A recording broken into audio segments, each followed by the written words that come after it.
Hi, everybody. I'm Lindsay, and this is Linda. Hello. And we formed the Theology of the Body Parent School 3 years ago, a little over 3 years ago.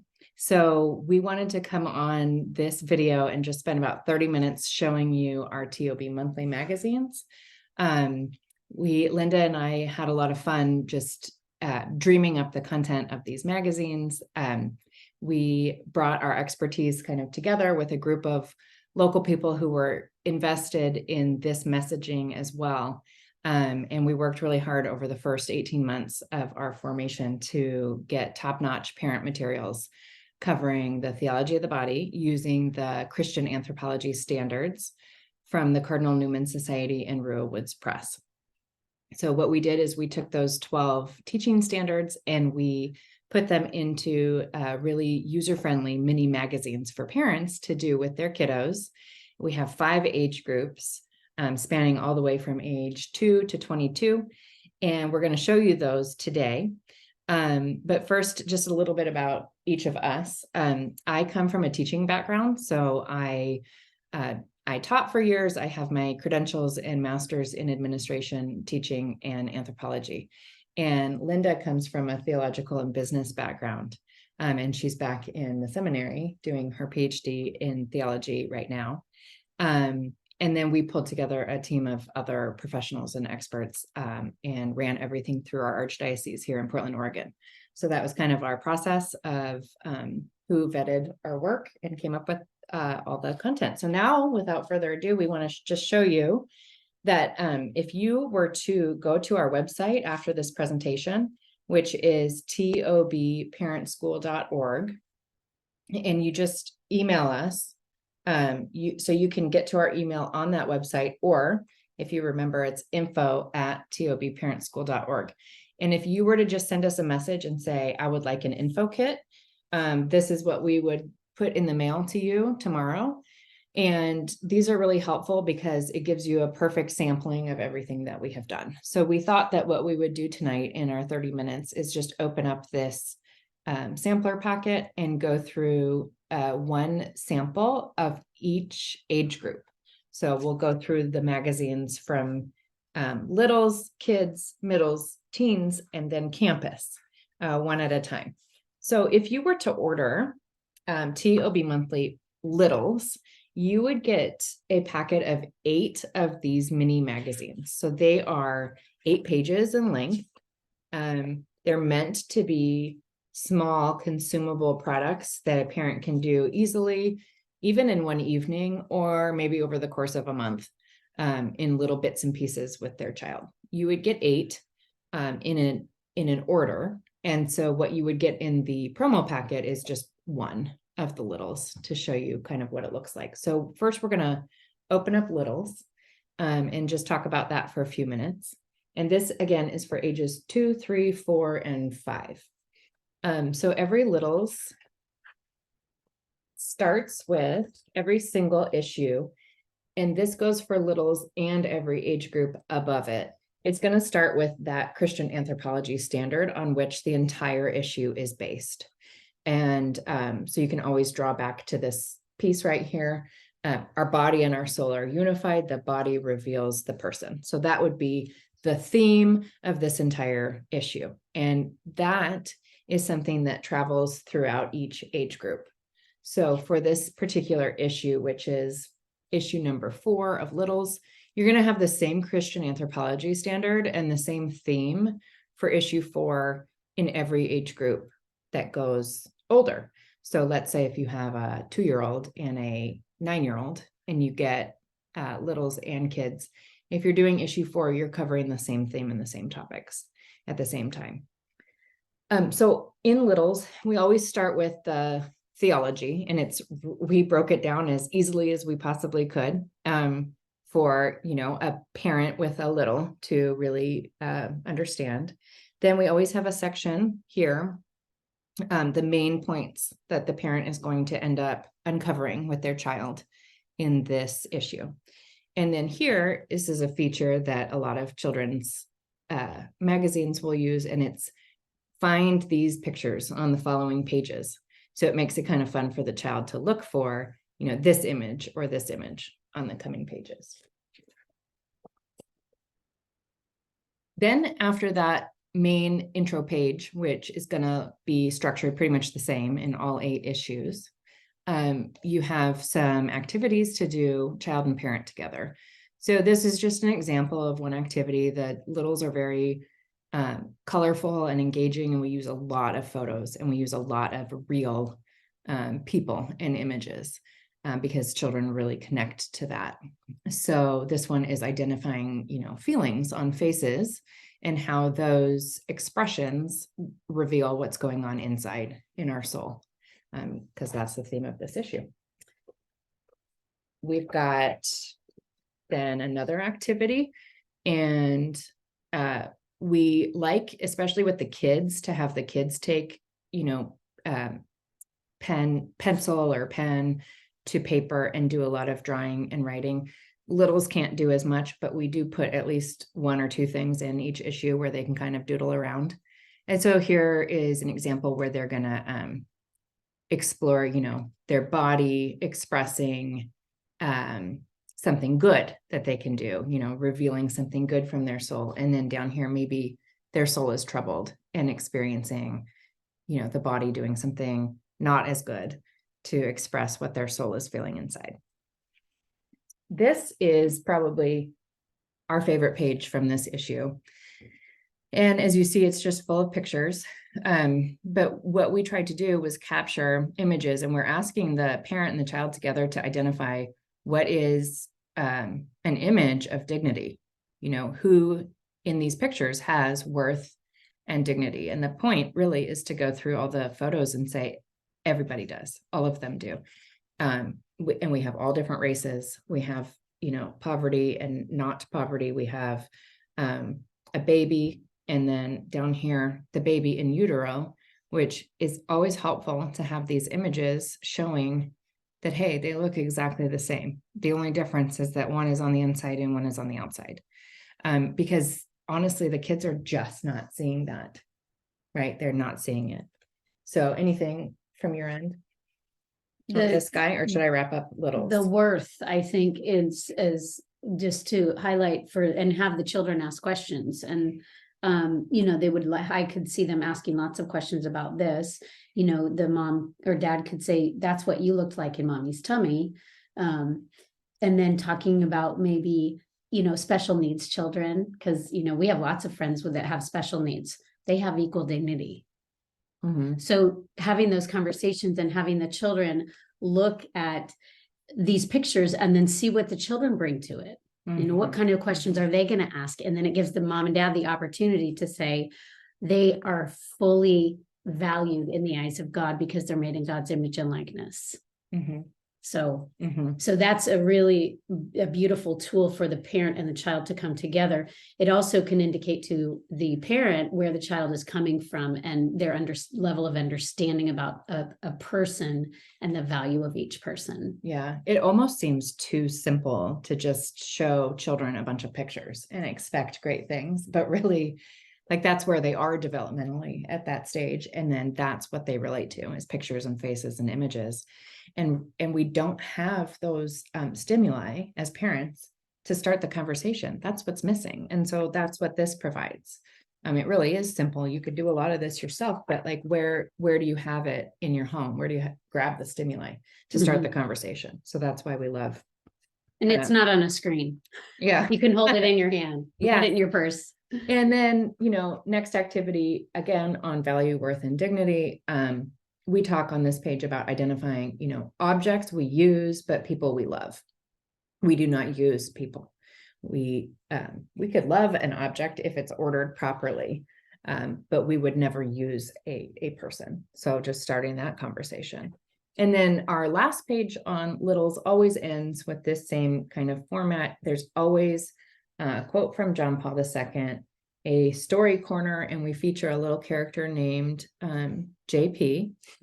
And then this is JP. He's in every issue. And then down here, there's a very easy craft and service extension if you have extra time. Pretty much all the crafts are things that you would likely have in your home already. Very simple. Same with the service, very simple and age appropriate. And then over here, extra resources. And then on the back of every littles, there's a coloring sheet. Yeah, so that's littles. Do you want to do kids? Sure. Okay. You help me with the format. You start. Yeah, you do kids. Okay, so she's thinking here, this is for ages 6 to 9. And she's saying, God help me to live my best life for you. And so 6 to 9, thereabouts is the age of reason. And so they're thinking about how to think. And so these, again, this is a tool for parents and children to use together and open up those conversations. And as Lindsay pointed out, even with siblings at their level. And it probably goes without saying, but I think in today's day and age, it's important to say, obviously the parent would naturally gravitate toward what's age appropriate for the youngest if you're doing it as a family. But the older children might come later and say, Mom and Dad, I want to talk more about that. Mm-hmm. Something like that. That's kind of the model we're looking at.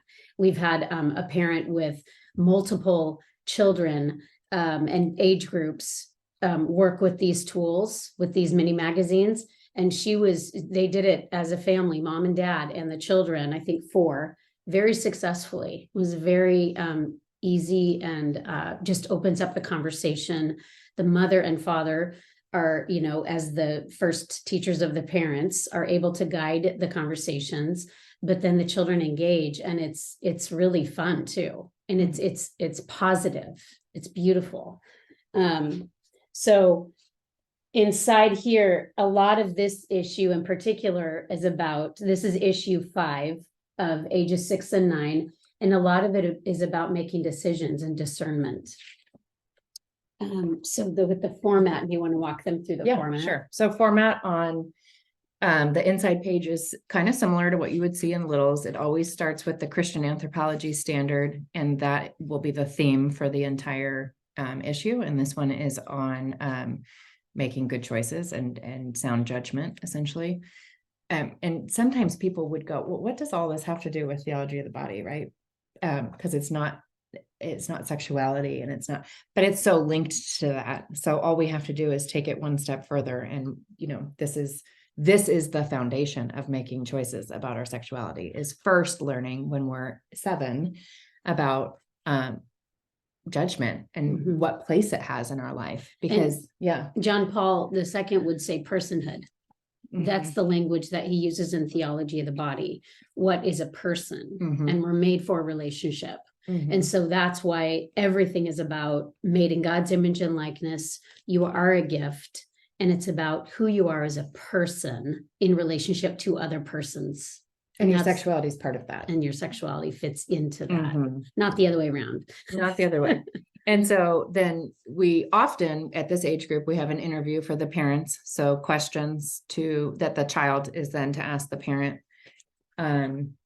Here is, a sample activity. This one breaks down that claim that a lot of people will say, well, Jesus said not to judge, right? And it says, well, actually, let's break open that scripture right here. And let's see, he actually says what he actually says. And it's bigger than that, right? And so we walk them through, hey, this is much bigger. And it is not only okay, but it has its proper and right place to learn how to judge.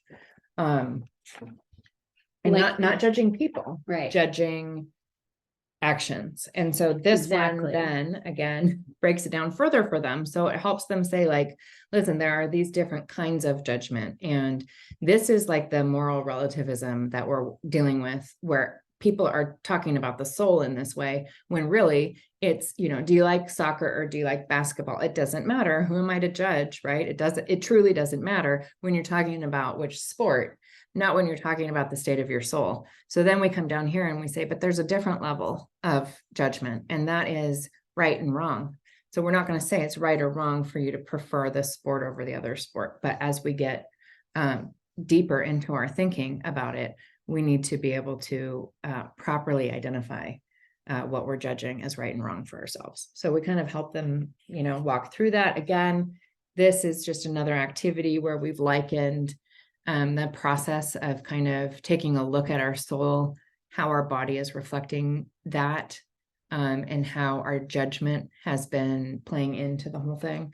And we kind of use the analogy of sailing in rough waters, and, different like nautical symbols help them, identify, if they're smooth sailing, if they need support, if they need someone to help navigate them. It's really hard to know as a young person, how to make these choices. So, this is another activity, the Therese of Lisieux quote, the world is my, ship. And so, And not my home. And so the ship we have labeled the ship virtue, and they can color it in.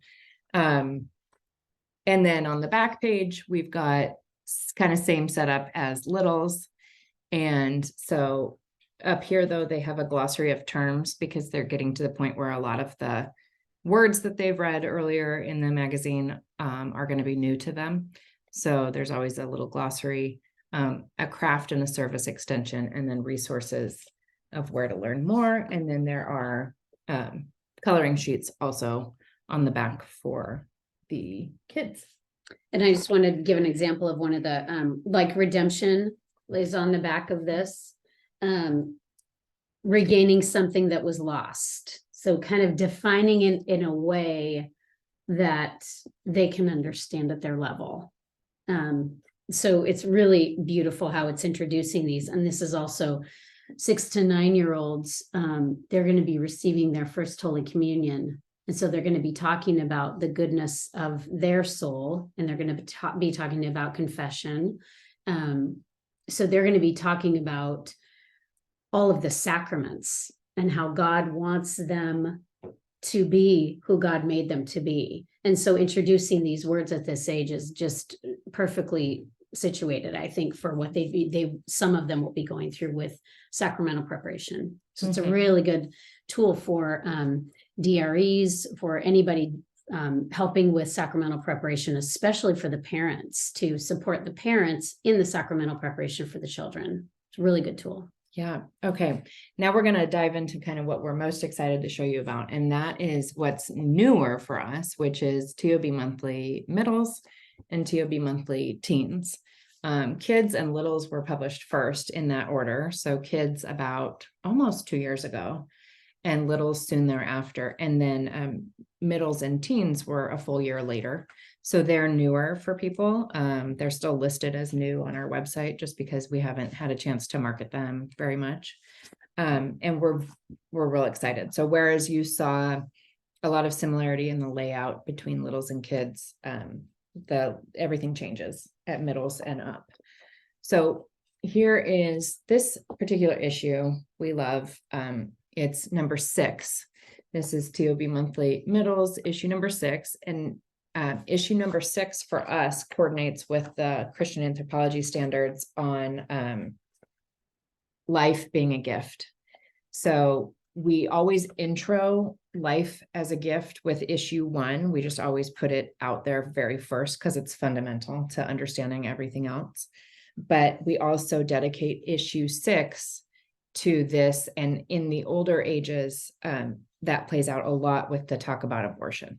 So with teens, we're able to discuss that fully. With middles, what we do with the really tough topics, where certain kids in that age group of 10 to 13 are going to know more and certain are going to know less. It's a very difficult age group to try to reach all of them in the best way at the same time. So we did the absolute best that we could in trying to keep language and wording fairly innocent, and leave it to the parent if the parent wants to take it much farther. And yeah, we'll just go through this magazine, and you might get a sense of it as we go through. So again, on the inside of your middles issues is always going to start with the Christian anthropology standard and the theme up in the corner. And then, the main point of this issue, life is a gift. We always have, again, John Paul quotes in every single issue from littles to campus. We have quotes from John Paul II. We have quotes from scripture. We have quotes from psychologists that support the theme, and from doctors. And those were all, Catholic psychologists, Catholic doctors, where the information is completely in line with Catholic teaching. Yeah. So, because those are extremely important for young people to hear, because they keep hearing that faith and science are opposed. Right. And that if you believe in medicine and science, you couldn't possibly believe in this kind of stuff. Right. So it's really important to be able to support these messages with modern, authentic doctor quotes. Yeah. Essentially. So let's see. Page 3, this is page 3 of middles, always has an interview, and it's not like the child will interview the parent in kids. It's set up so that the middle doesn't have to go out and do the interviewing, because it's a little bit of an awkward task to do that in that stage. So it's just a faux interview between a middle school student and some adult in their life, a coach, a priest, a parent, exploring that issue. So that's always on page 3. And then we use a lot of just a variety. Again, we kind of, with middles, we got back to a lot of imagery and colors and sound bites, kind of quick and easy things to absorb. That's developmentally the stage that age group is in. They want, this is a little story about the value of diamonds and pearls, and it equates to, it's a parable to the value of a young girl's body that her father is telling her. And then again, we're just saying, who's wearing their dignity better? Let me get it closer. If you dress like this, what message are you sharing? If you dress a little bit more modest and covered up, what message are you sharing?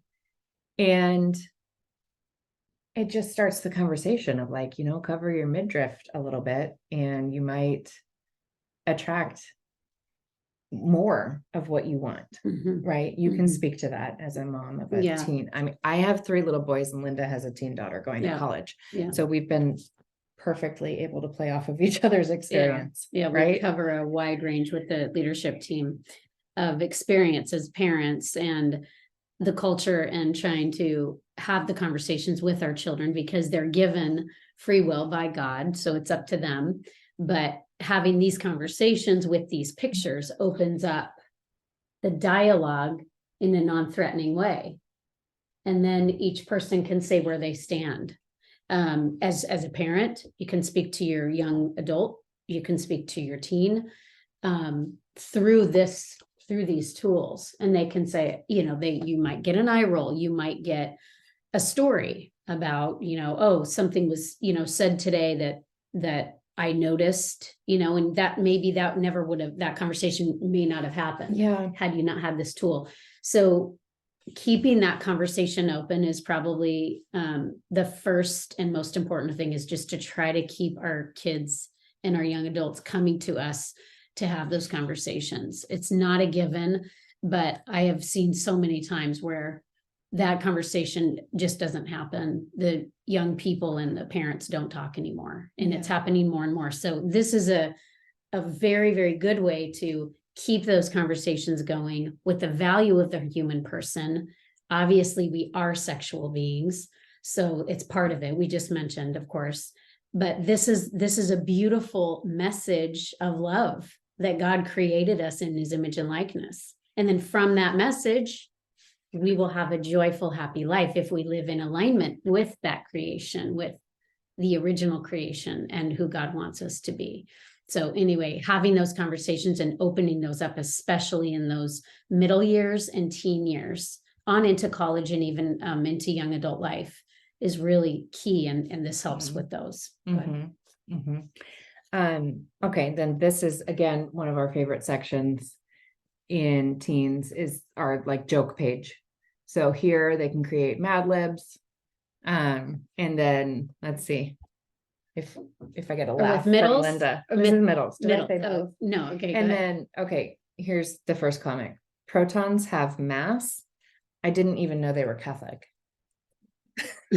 That's cute. I mean, and They then think that was funny. oh, they would roll their think eyes it's funny too. for sure. I roll, but you know what? That's just what happens. Yeah, middles love humor. Love it. Yeah. And then this one is really cute.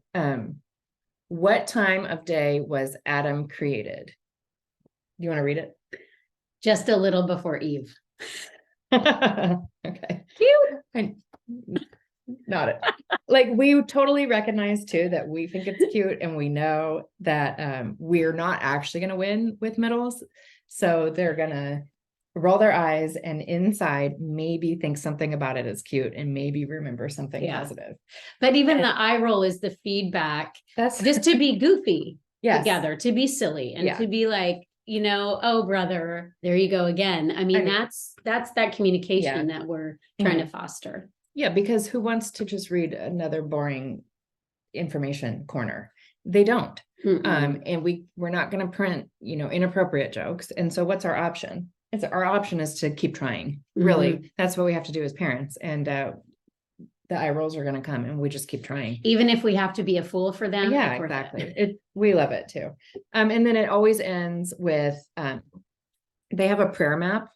Then they can just put what they're worried about, who they're praying for, at the end of each issue, there's a prayer map, and then final thoughts, that's their theology. So from middles and teens and campus, the theology comes at the end because we don't want to turn them off on the first page. So especially with teens, because the theology it's not softened up. It's pretty for the teens. Yeah. It's pretty clear. It's very what the clear. church teaches, and it's beautiful. Yes. But it's not really hiding anything. No. It's not trying to make them feel good. It's what we believe God is asking of us. So basically it is at the end, just because if it were at the beginning from middles and up, they might read that section and go, I don't know. I don't think I really want to read this. So you'll find it at the end. And then what we start doing with middles and teens and older is we have a song recommendation, a book, and a movie. So we've vetted, a lot of actually secular resources that are still in line with the teachings. And because we don't always want to recommend another Catholic video or Catholic resource or Catholic film.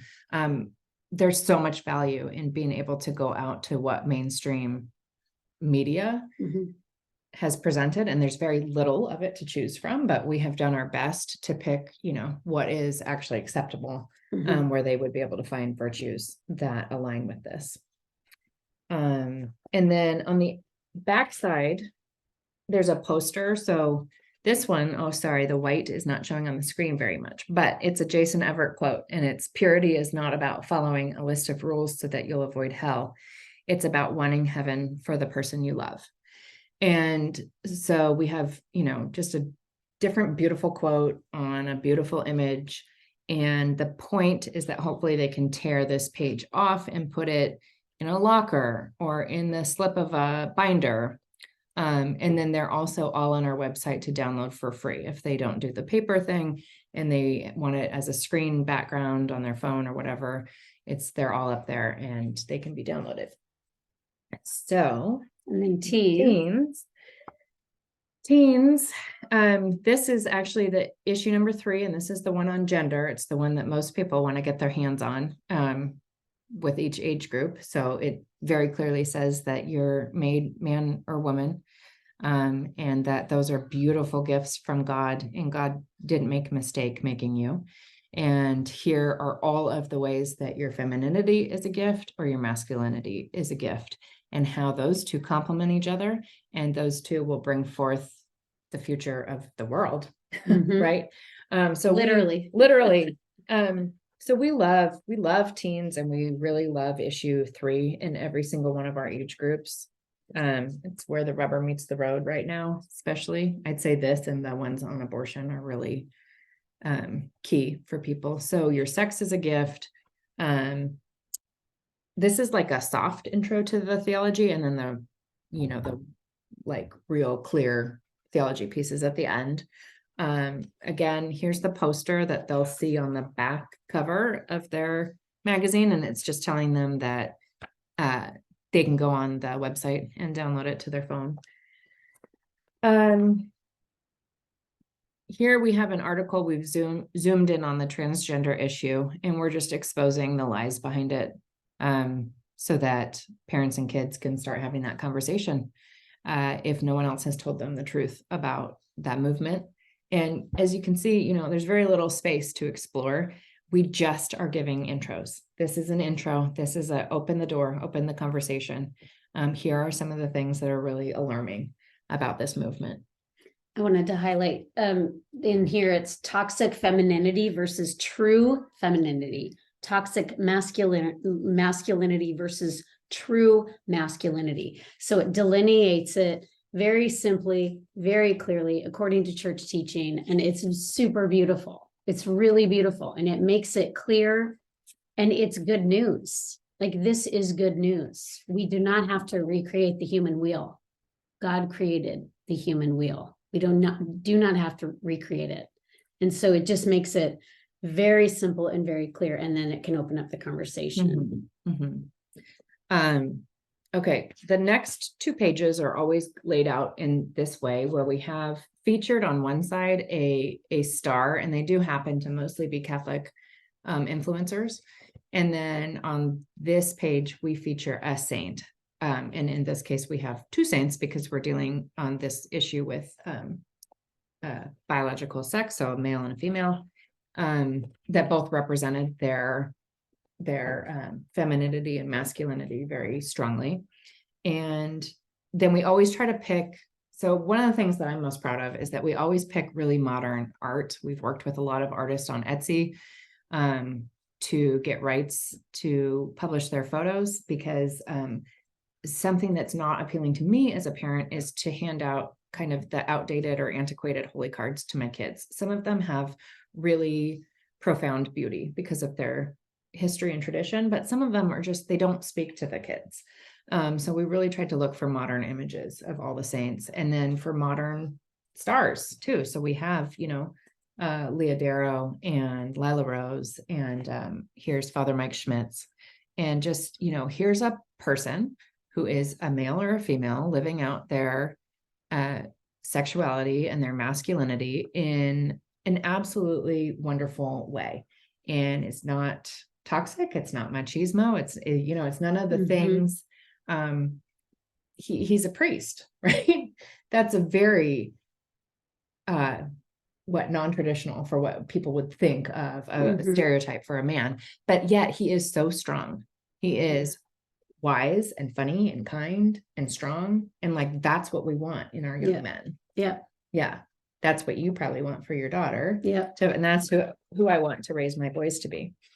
So we, these are always go hand in hand, and they're meant to be read together to just kind of say, here are the people currently and the people in history who have really lived this theme well. And speaking of priests, we have, do you want to talk about the imprimatur?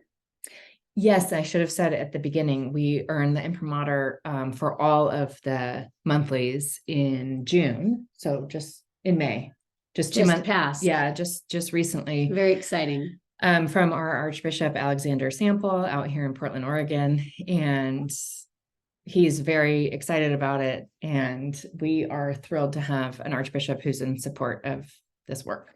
Yeah, and very proud of that. Okay. I love these pages too. These are the final pages of Teens. And this is probably my favorite section in every teen magazine. And it's a section that you might see in typical fashion magazines or what's that called? Houseware. I don't know. I don't know. Home improvement. Home Depot? No. Home improvement. And so the sections are like splurge and save. People would recognize this language if they've seen it in a magazine. Yeah. So splurge is, let's say you want to buy a pair of boots that are $400 at Neiman Marcus. And the save is, but I only have $40 and I'm going to buy those at H&M instead. Yeah. And we just think we're trying to appeal to the modern Catholic parent and child, and they are living in the world and shopping in the world. They're going to spend some money. We didn't want to promote materialism, so we really prayed about it, but we kept our splurge and save very low. So the splurge section is always under like $30, and the save section is always under 10 or 5. And they're always Catholic artists who make just really amazing products that support the faith. Okay, tell me about your hat. Oh, right. So this is the hat that we have suggested for the young men to buy, and it has a number on it. And so I bought this version from the same shop on Etsy. And this was Maximilian Kolbe's prison cell number. And so what we're trying to tell the teens is, hey, it can be kind of fun and cool to wear your faith, the accessories that you're going to get anyway, hats, they're not going to get a rosary anyway, but if they are going to get a rosary or get one as a gift, then here's a really cool one, Yeah. Earrings. This one is a decal sticker you can put on your car, your binder, your locker, and it's shape of a football. All glory to God. Really simple, not overdone. Yeah, beautiful. And I just love it. It's just a wonderful way to share faith. Yep. Yeah. And we are running out of time. So we are, again, on the back, we have resources for teens if they want to learn more. And then again, the poster that they can take the paper version or download. And Campus is essentially the same structure as Teens, different content. So we're not going to showcase that today, maybe another time, but just a minute, Libby. Yeah, awesome. I think that was about it. Yeah. Very, very exciting. Again, it's a